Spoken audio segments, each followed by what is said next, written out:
According to new court documents, Skylar's mother called police when she found Skylar unresponsive under a dresser. When officers got into the apartment, they found trash, human feces, steak knives, and soiled items scattered around.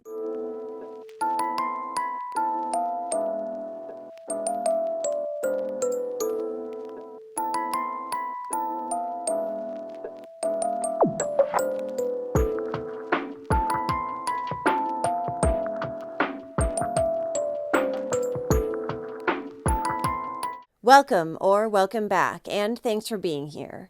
I'm Cassie, and this is A Wicked World. The story I have for you today is a pretty recent one, about a toddler and her brother who were left to fend for themselves. Then one day, the little girl would be found dead. This is the story of Skylar Gardner.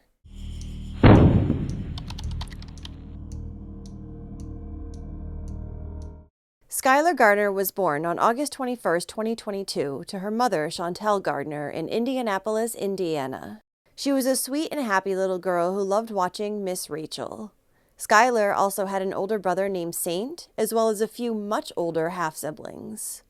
The little girl's father's name has not been publicly shared, but it's said that he was living in Ohio, and he would see Skylar and her brother periodically. He had previously agreed to give full custody over to Chantel because he did not feel like the children could be raised in the manner that they should be raised due to his disability. The last time that the father had seen his children was on Thanksgiving of 2024. After that, he tried to speak to the children on the phone multiple times, but his ex, Chantel, was frequently unresponsive to his requests. The father finally had been able to have a video chat with both of his children in the first few days of January. Just a few weeks after that, on January 25th, 2025, Chantel was calling 911, requesting that an ambulance be sent out to the family's apartment in the 6300 block of Newberry Road, Indianapolis. She reported that she had found her 2-year-old daughter lying unresponsive underneath a dresser with canvas drawers. When first responders arrived on the scene just minutes later, they would declare 2-year-old Skylar dead. The girl's 3-year-old brother, Saint, was showing signs of neglect and malnourishment. Therefore, he was taken to a nearby hospital, where doctors were determined that the boy's condition was non-life-threatening. Skylar's mother, Chantel, was claiming that around 6:30 that evening, she had finished making dinner and called her children in to eat. But while her son came into the room, Skylar had not, and so she began searching for the toddler. That's when Chantel had found Skylar lying beneath the dresser. She was unresponsive and cold to the touch. Upon discovering her daughter, Chantel told police that she had carried her outside. Here, she contacted 911 and also contacted her boyfriend, Brian Thomas, telling him to come over.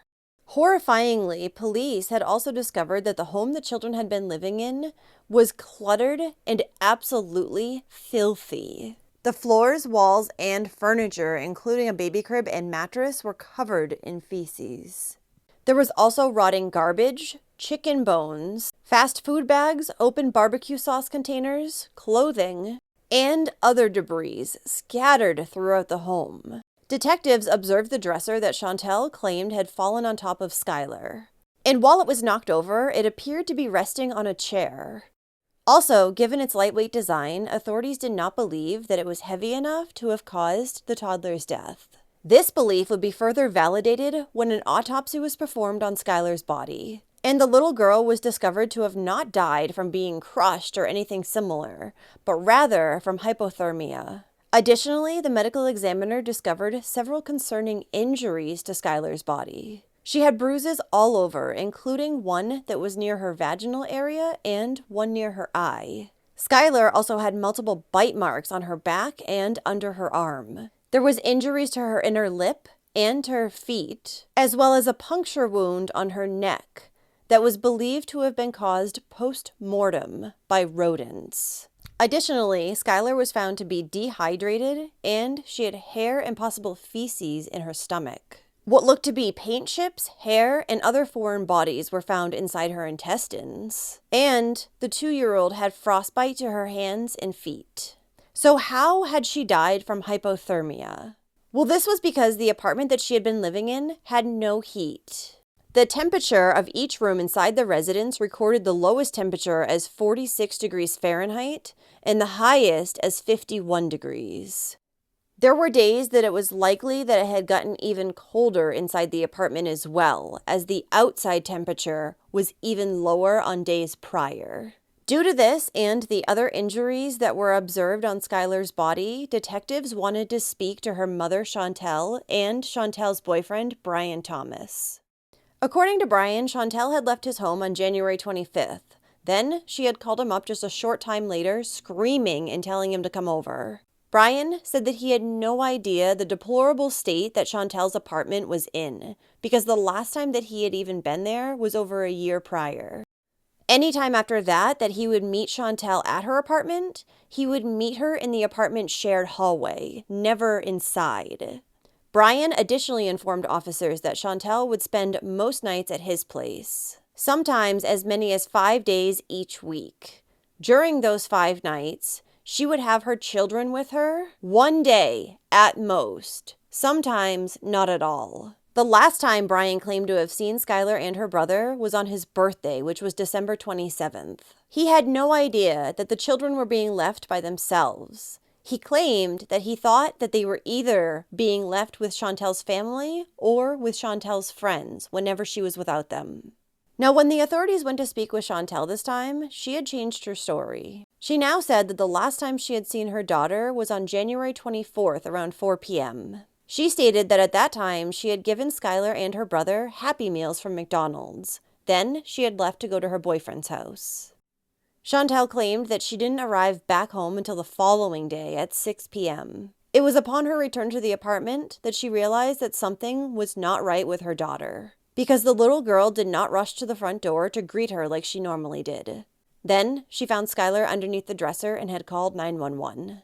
Ultimately, Chantel would admit to detectives that beginning in October of 2024, she had started leaving both her children home by themselves. She said that it only began with her leaving them while she went outside to meet Brian in his car. Then she started leaving them while she went on other errands like picking up dinner or going to the grocery store.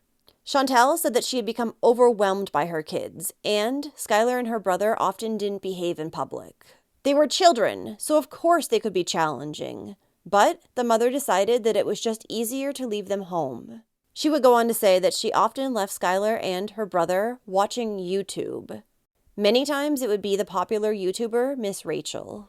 When Chantel did return back to the home, she would bring food for her children, often consisting of cheeseburgers or nuggets. Sometimes she would bring them chips or chicken wings and things to drink like Gatorade or Powerade. She also said that the children would climb onto the kitchen counter and get water for themselves in her absence. Soon, her home began to grow dirtier and dirtier since Chantel was rarely there to keep it clean. At first, she would clean the walls and maintain things, but soon it got to be too much. So eventually, she started avoiding her home as it got dirtier and smellier. Chantel even stopped showering at the home after she found that the smell would cling to her right after showering. She was embarrassed by the foul odor, especially around Brian, so she started staying at his home overnight, leaving the children alone for days at a time, though she claimed the most was only ever 2 days. Then, at some point, the smell inside the apartment became so intolerable that Chantel stopped taking her children out in public at all. This meant that she had also stopped taking them to the doctors. At times, when Chantel knew her relatives were going to call her, she was intentional about being home with the kids, because she knew her family members only wanted to speak with the children. Eventually, Chantel claimed that Skylar and her brother saw her absence as being normal, because according to her, Skylar's brother stopped crying when she left. The mother then went on to admit to authorities that when she checked on her kids, she had seen the feces on their hands and feet. She also claimed that any redness near her daughter's vagina was simply because of the diapers. According to Chantel, she would wipe her son down with wipes at most once a week. And she would shower Skylar once weekly to get the feces buildup off of her and her hair. When the apartment's furnace had stopped working properly, Chantel decided not to report it to maintenance, out of fear that the filthy living arrangements would be discovered. and they would realize that her children were left unattended. But despite this, Chantel denied ever physically hurting her son or daughter. She also claimed that her boyfriend Brian had no idea that she was leaving the children home alone. Now, a nurse practitioner had told investigators that some of the bruises found on Skylar were very suspicious for non-accidental trauma. So whether or not Chantel did do anything to intentionally hurt her daughter is still unknown. It's also pretty clear from the mother's social media that she was much more concerned with making herself happy and fulfilling her dreams of becoming a rapper. Chantel would end up being arrested, and she was charged with murder and neglect of a dependent, resulting in serious bodily injury.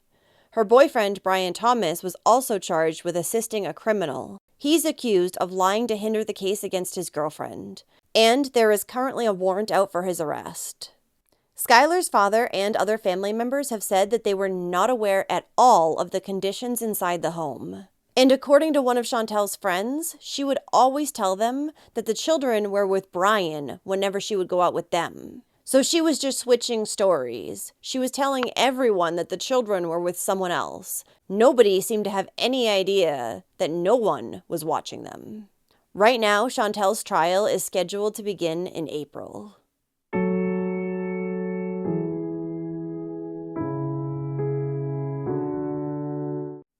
Thank you for listening to Skylar's story today.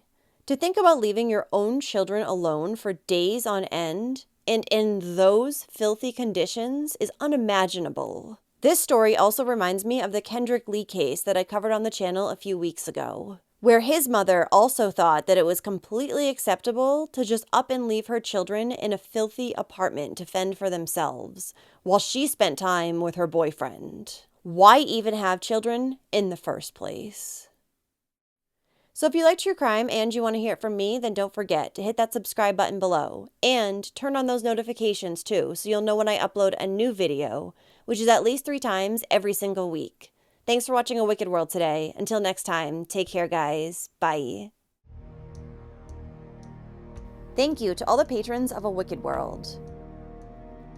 Now, there's even more of A Wicked World on Patreon, so check it out on patreon.com/awickedworld. or use the Patreon app. You'll have access to exclusive videos each month and more. Any support truly helps to make sure the victims are never forgotten and to highlight the shortcomings of society associated with each case. Do you have a suggestion for a story you'd like to see me cover? If so, send me an email to awickedworldtruecrime@gmail.com.